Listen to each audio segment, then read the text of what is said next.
Ayah sudah pulang. Bab 488. Setelah mengantarkan Arila pulang, Ferdian masuk dan duduk di ruang tamunya. Pandangannya yang kacau itu terus menatap pada satu titik tertentu. Setelah menatap sekian lama, ia menghela napasnya, lalu dia mengepalkan tangannya dan menonjok meja makan itu. Pandangannya itu penuh dengan amarah yang meluap-luap.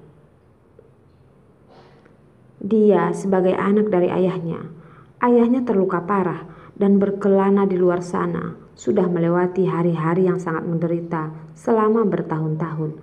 Dia malah sama sekali tidak tahu tentang hal ini. Kalau kali ini bukan ayahnya sendiri yang mencarinya, ia sepertinya seumur hidupnya juga tidak akan tahu kalau ayahnya masih hidup di dunia ini. Mengingat pada saat itu sosok ayahnya yang tangguh, alis ayahnya yang begitu berwibawa, namun beberapa tahun ini ayahnya malah hidup dengan begitu rendah dan tanpa martabat. Menjalani hidupnya mau bilang seperti orang juga tidak seperti orang, seperti hantu juga tidak seperti hantu. Bahkan putranya sendiri pun tidak mengenalinya saat pertama melihatnya. Memikirkan penderitaan yang dialami ayahnya selama bertahun-tahun, Ferdian mengangkat tangannya dan menonjok wajahnya sendiri. Ia benci dirinya sendiri yang begitu tidak berguna. Ayahnya menderita selama bertahun-tahun di luar sana, tetapi dia tidak bisa berbuat apa-apa. Sekali tonjokan tidak cukup. Ferdian menghajar dirinya sendiri selama 2 kali. Setelah menghajar dirinya seperti itu baru membuat hatinya menjadi lebih baik. Setelah selang beberapa waktu, Ferdian perlahan bangkit dan pergi ke ruang kerjanya. Sesampai di pintu ruang kerjanya, dia mengangkat tangannya dan memegang ganggang pintu. Tetapi ketika dia memutar ganggang pintu itu, dia tiba-tiba menghentikan gerakan tangannya itu. Setelah membuka pintu kamar, pandangannya langsung tertuju pada meja di ruang kerjanya. Di depan meja kerjanya, duduk seorang pria yang sebagian besar rambutnya sudah berubah menjadi warna putih. Di wajahnya juga terdapat bekas luka bakar yang sangat jelas. Siapapun yang melihat pasti tidak bisa mengenalinya.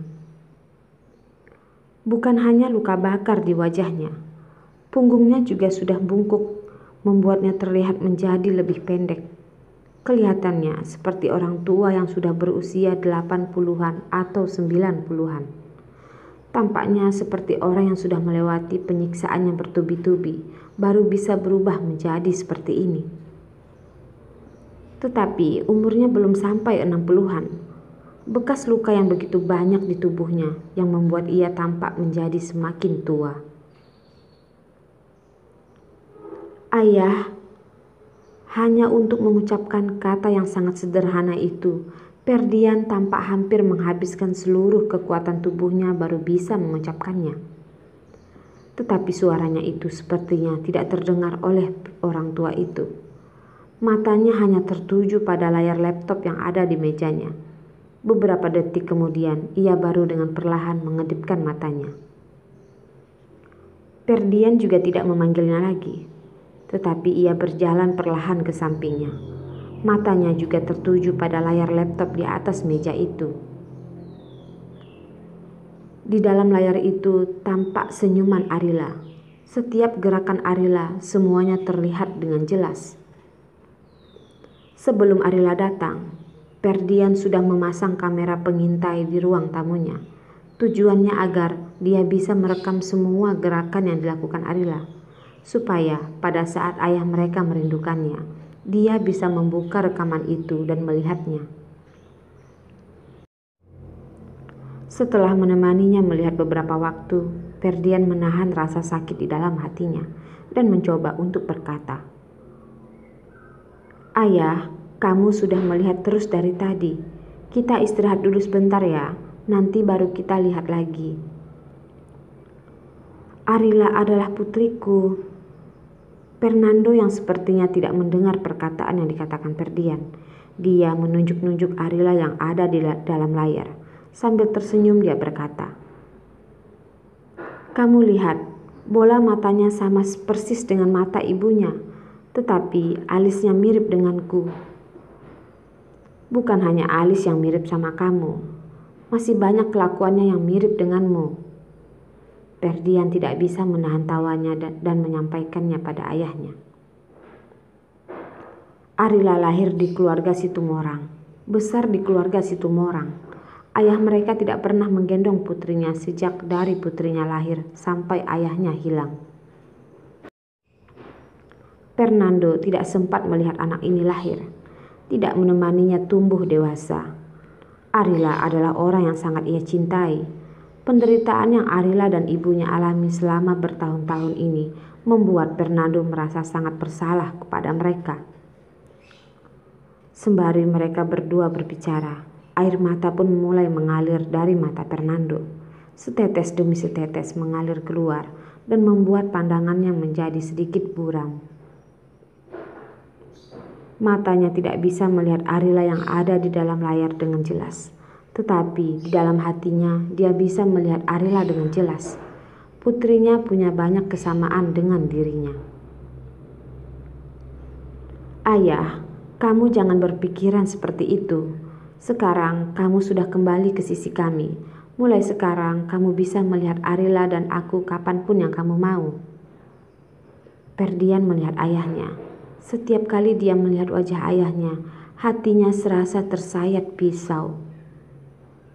Terutama saat ia melihat air mata ayahnya, Ferdian tidak bisa menahannya lagi. Kemarahannya itu langsung meledak-ledak, tetapi dia tidak menemukan tempat untuk mencurahkan semua isi hatinya. Sandoro yang menjerumuskan ayahnya menjadi seperti ini pun sudah mati.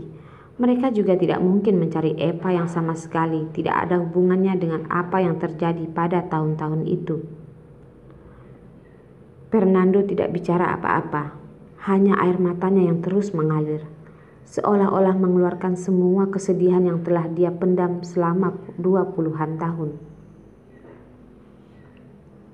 "Ayah," Ferdian memanggil ayahnya, seperti mau menasehatinya untuk jangan menangis lagi. Tapi dia tidak tahu harus bagaimana baru bisa menyuruh ayahnya jangan menangis lagi. Selama ini yang terus dirindukan ayahnya adalah putrinya yang tidak pernah dipeluknya. Sampai saat ini ia hanya bisa melihatnya dari kejauhan, menelponnya dan mendengar suaranya. Hari ini ia bisa melihat Arila dari jarak yang begitu dekat, mendengar suaranya. Ayahnya sangat terharu. Ferdian juga bisa mengerti perasaan ayahnya itu. "Arila," Fernando mengusap air matanya. Tangannya yang bergetar itu meraba wajah Arila yang ada di dalam layar laptop itu. Jelas-jelas adalah layar laptop yang dingin. Tetapi saat Fernando meletakkan tangannya di pipi Arila, ia seperti bisa merasakan kehangatan dari wajah Arila. Dengan suara bergetar dia berkata, "Dia adalah putriku, dia adalah putriku, dia adalah putriku, dia adalah anakku." Fernando terus mengucapkan kalimat itu tanpa henti. Bibirnya terus bergetar saat ia mengucapkan setiap kata yang keluar dari mulutnya. "Ayah."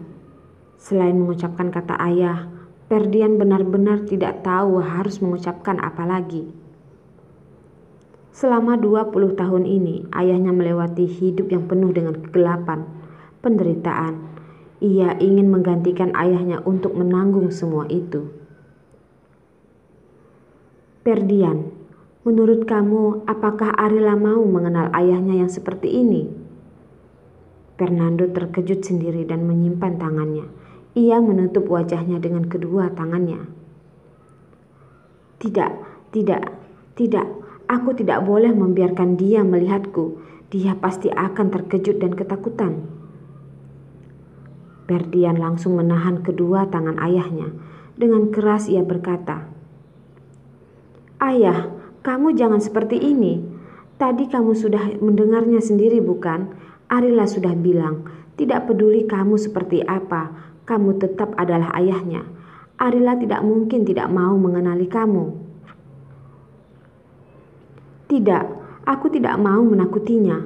Kamu jangan beritahu dia aku ada di sini. Fernando melihat ke kanan dan ke kiri. Dia mendorong Ferdian dan bersembunyi di bawah meja kerjanya. Jangan biarkan dia menemukanku. Aku tidak mau dia melihatku. Ferdian bersujud dan menarik tangan ayahnya, lalu berkata, "Ayah, Arila adalah putrimu. Dia adalah adikku. Aku lebih mengerti dia daripada kamu. Dia sangat ingin melihatmu."